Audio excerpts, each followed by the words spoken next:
Becoming more healthy is at the top of many lists of New Year's goals, but don't waste your time on diets and fads that don't actually work.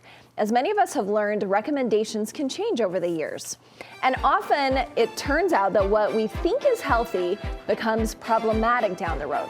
So today we're looking past the latest diet trends and sharing some solid principles designed to keep you healthy for the long haul. Studio 5 health contributor Miki Eberhardt joins me to fill us in. Yes. So good to see you. Do you believe that sometimes, I believe this, our best efforts come back to hurt us? Yes. Yes, and it's actually one of my pet peeves, right? Because intent is so good that we're trying to do better and get healthier, and then sometimes it backfires and doesn't create the habits or the result that we wanted. Okay, and you've been in the health industry for a long time. Yes. Not saying you're old, but you've been doing this a while. So what are some of those trends that you've seen? So if we take a little walk down memory lane, Amy, this is something that, this is actually one of the reasons I got into nutrition in the first place, because I was an 80s child, right? And 80s was fat-free makes you fat, so fat-free everything. Oh, yeah. And then we had the pendulum swing to the 90s, which was carbs make you fat. And carbs are, we have to go carb-free, so we don't have the fruit, but the stick of butter's fine, right? And then we hit the 2000s where we had these dietary guidelines change that really focused on whole grains. So fiber went up, fat was still down, but what was funny is we got this influx of wonkadoodle products like Reese's Puffs, made with whole grain, white bread, made with whole grain. And so kind of this food marketing explosion that happened. And then we went to the 2010s, where I call it kind of the uber healthy, where we had these elimination diets like paleo and Whole30, and like those types, keto became popular, and those types of things where we're gluten-free, we're cutting out food groups in an effort to try to achieve A, B, or C. And now in the 2020s, what I say, we see a lot of macro counting, we see a lot of digital diets. I do love the influx of intuitive eating and that kind of vibe, but we do have social media experts. Yeah. And some are really helpful, and some are sharing what worked great for them, and they're so excited about it, but it may not be helpful for everybody. Okay, so when you're looking at things, do you take your cues from a lot of global things that you see? Yeah. We hear about those blue zones all the time. Yes, and that's what I want to share today. So zooming out a little bit, right? Because you look at that trend, that Timeline. walk down memory lane, the Mm-hmm. timeline, and it's like, gosh, we went from this to that to this to that. How do we know that the thing that I'm going to choose next is actually going to be helpful? And so using these principles that have been proven time and time again that create healthy communities that allow people to live longer, healthier lives. And so this is zooming out from did you get this many grams of this nutrient, to like broader behaviors in our eating patterns. Overcomplicating, we're simplifying. Yes, Okay. yes. Thinking more general than really, really specific. Okay, I like it. So you say you have a few key things, and that's all we need. So you're going to share those with us. And the first one, we hear this, emphasize plants and fiber. Yes, and Amy, I would say lately, I just hear protein, protein, protein. Yeah. And does anybody know how much fiber they're getting every day? Probably not. The recommendation is 25 grams for women, 38 for men. And if you're over 50, 21 for women, 30 for men. But the reality is, because protein is pushed so heavily, I might choose a protein bar as a snack, because that has more protein than an apple and some almonds, which would be plants and fiber, significantly more than a protein bar would be. And so zooming out, so oftentimes people will avoid beans or sweet potatoes because, carbs.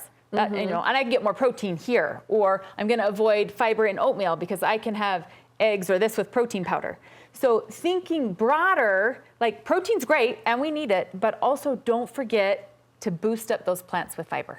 Okay, I think that that's a good general rule for all of us. What about eating fresh foods? That goes hand in hand with plants. Exactly, So they go works. hand in hand. And the thing here is if we are choosing more fresh things, then it leaves a smaller part of the pie for the processed things. It doesn't mean we can't have them, but if everything is processed, then we're not eating as much fresh, right? So trying to open up that space where I can do my best to get more of the fresh in. And we talk about self-care a lot, and exercise, mindfulness, all those things, but you say one part of self-care is preparing meals. I think is the ultimate form of self-care, is preparing your own meals. And that's because, to your examples, often we think about these things that help reduce stress, or maybe, pedicure, make my toes look cute. the way that we nourish ourselves will help our overall care in a way that none of those other things will. If we are not nourishing ourselves properly, stress can be heightened, right? All of those things can be worse if we're not nourishing ourselves the way we should be. And so when it comes to preparing your own foods, this isn't like 3-course meal, everybody. Like, no one has time for that, and I get that. But this is when you have control over what you're preparing, you can decide portion and ingredients and how it's prepared. That allows for more options when it comes to overall health and building a better relationship of trust with that food and how it makes you feel. So I'm a big fan of figuring out what your schedule is, figuring out where we're gonna put in those meals, if it's a crock pot thing, if it's something I have to fully plan, shopping for it, and then having that so it's not chaotic. Yeah. It's just, I know what I'm gonna do. Yeah. It's all planned out. Okay, and I know you talked to me about this before, honoring our, well, fullness you've talked about a lot, but also honoring our hunger. Yes, you can put this on my gravestone. Honor your hunger and fullness. And Amy, if we think about that word honor, like it's not just like, yeah. Like it is deep respect, right? And so when our body gives us those cues, how are we respecting it to actually fulfill what it's telling us, right? And so when we do get hunger, if we have a plan in place and we start to feel hunger, we know, hey, I can grab this because I have it ready to go. I see how all your things are going hand in hand. Thank you. I see it. And the next one too, that we should enjoy our food with other people. How does that help us? Yeah, so this is a community type of a feel, right? When we can enjoy and sit down at a dinner with our family or friends, there's a connection that happens. And I love that this is consistent across communities in Japan or Costa Rica or Italy.